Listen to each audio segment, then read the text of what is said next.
Indian parliament की committee की report सामने आई है। ये कमेटी तश्कील दी गई थी बिपिन रावत के हेलीकॉप्टर हादसे की तहकीकात करने के लिए। इस कमेटी की तरफ से कहा गया है कि बिपिन रावत के हेलीकॉप्टर को पेश आने वाला हादसा पायलट की गलती की वजह से पेश आया। इंसानी गलती को करार दे दिया गया है इस हादसे की वजह। इस हादसे में बिपिन रावत और उनके कई साथी मारे गए थे। पार्लियामेंट की कमेटी में कौन लोग शामिल थे, इस हवाले से कुछ नहीं बताया गया। हो सकता है कि उनकी दिफाई कमेटी की तरफ से ये रिपोर्ट जारी कर दी गई हो, जबकि जब ये हेलीकॉप्टर क्रैश हुआ था उसके बाद ये अफवाहें सामने आई थी कि उनके जहाज में फनी खराबी पैदा हो गई थी हेलीकॉप्टर में, और ये भी कहा जाता था कि उनके हेलीकॉप्टर को एक जंगल में गुजरते हुए मिसाइल से गिराया गया है। ये भी कहा जाता था कि ये दहशतगर्दी का वाक़या है। बहरहाल अब उनकी पार्लियामेंट की तरफ से कि उनके हेलीकॉप्टर को एक जंगल में गुजरते हुए मिसाइल से गिराया गया है। ये भी कहा जाता था कि ये दहशतगर्दी का वाक़या है। बहरहाल अब उनकी पार्लियामेंट की तरफ से डाल दिया गया है पायलट के सर पर। जरा देखते हैं कि हेलीकॉप्टर हादसा कब हुआ, कैसे हुआ, कौन कौन उसमें मारा गया। 8 दिसंबर 2021 का दिन इंडिया के लिए अच्छा नहीं था, क्योंकि उसी दिन मुल्क की तारीख के पहले chief of defence staff general Bipin Rawat का हेलीकॉप्टर क्रैश कर गया था।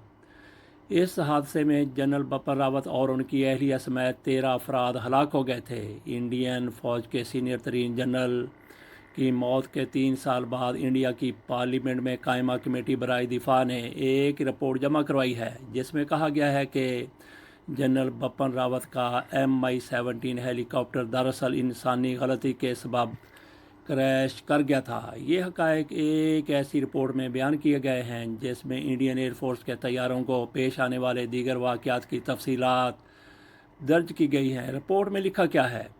रिपोर्ट में कहा गया है कि 2017 से 2022 के माली साल में 34 इंडियन तैयारे क्रैश हुए। इस दौरान रिपोर्ट के मुताबिक 2021-2022 के माली साल में 9 इंडियन तैयारे हादसे का शिकार हुए और 2021 में जनरल बिपिन रावत के हेलीकॉप्टर के क्रैश होने की वजह इंसानी गलती थी। गलती करने वाला ये इंसान कहाँ था? जहाज़ उड़ा रहा था या नीचे डायरेक्शन देने वाला था या कौन था? इस रिपोर्ट में तमाम हादसात की तफसीलात बयान की गई हैं कि कौन सा हादसा किस दिन पेश आया और वह तैयारा था किस किस्म का।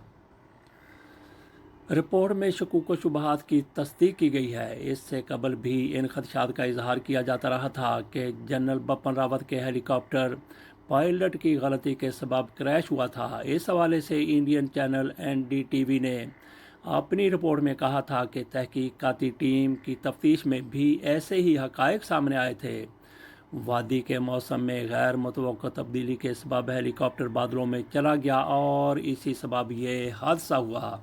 गोया पायलट पर मलबा डाल दिया गया। इस रिपोर्ट को मुरतब करने के लिए तहकीकाती टीम ने फ़्लाइट डाटा रिकॉर्ड और कॉकपिट में मौजूद आवाज़ को रिकॉर्ड करने वाले सिस्टम का मुआयना किया था। इसके अलावा इस टीम ने इस हादसे के ऐनी शाहिदीन से भी पूछगछ की थी। 8 दिसंबर 2021 को आखिरकार हुआ क्या था? 2021 में 8 दिसंबर को जनरल बिपिन रावत, उनकी अहलिया और इंडियन फ़ौज के 11 एहलकार MI-17 हेलीकॉप्टर में सवार हुए थे और इस हेलीकॉप्टर ने कोटमतूर शहर में वाक़े एक फ़ौजी अड्डे से उड़ान भरी थी।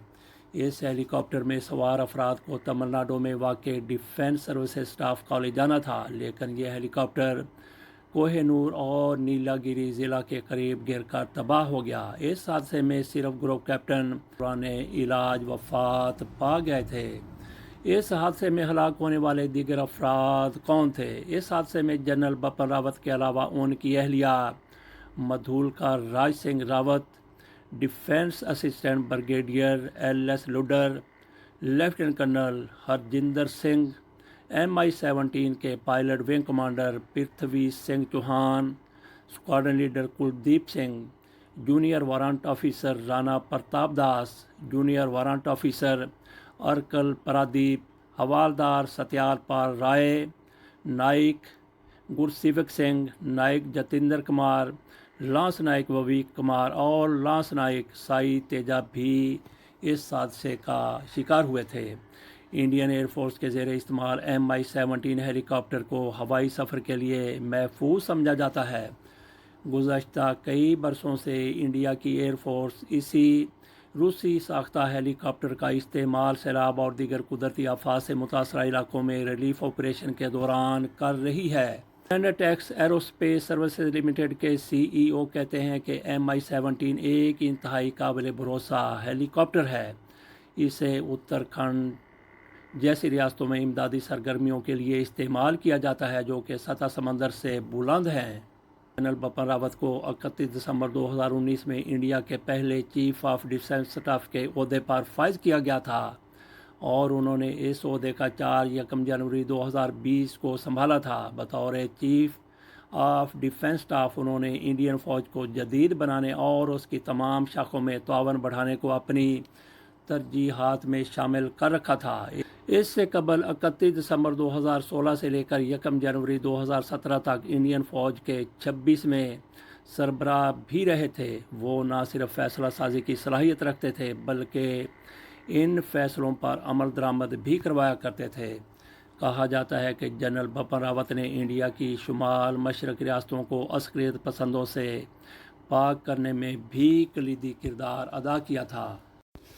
بپن راوت کے حوالے سے سامنے آنے والی رپورٹ میں کئی شکوک و شبہات سامنے آئے ہیں۔ کئی شکوک و شبہات کو جنم دیا گیا ہے اس رپورٹ میں، کیونکہ پہلے یہ کہا جا رہا تھا کہ یہ فنی خرابی کی وجہ سے ہیلی کاپٹر کریش ہوا ہے۔ یہ بھی سامنے آیا کہ اس کو نشانہ بنایا گیا، راکٹ مارا گیا یا دہشت گردی ہوئی ہے، تخریب کاری ہوئی ہے، لیکن ساری صورتحال کو اب بدل کے رکھ دیا گیا ہے۔ اب کہا گیا ہے کہ پائلٹ کی غلطی ہے، پائلٹ سے یہ غلطی ہو گئی، کیسے غلطی ہو گئی اور یہ کس کی طرف سے رپورٹ پیش کی گئی ہے؟ پارلیمانی کمیٹی کی طرف سے۔ یہ کتنے زیادہ بااختیار تھے اور کتنے زیادہ فنی چیزوں کو سمجھنے والے لوگ تھے۔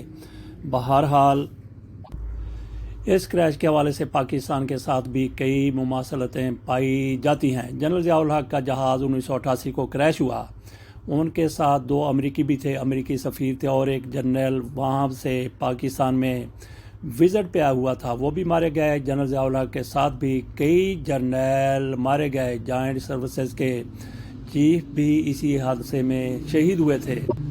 لیکن کئی دہائیاں گزرنے کے باوجود بھی ابھی تک کچھ پتہ نہیں چل سکا کہ جنرل ضیاء الحق کے جہاز کے ساتھ آخر کار ہوا کیا تھا۔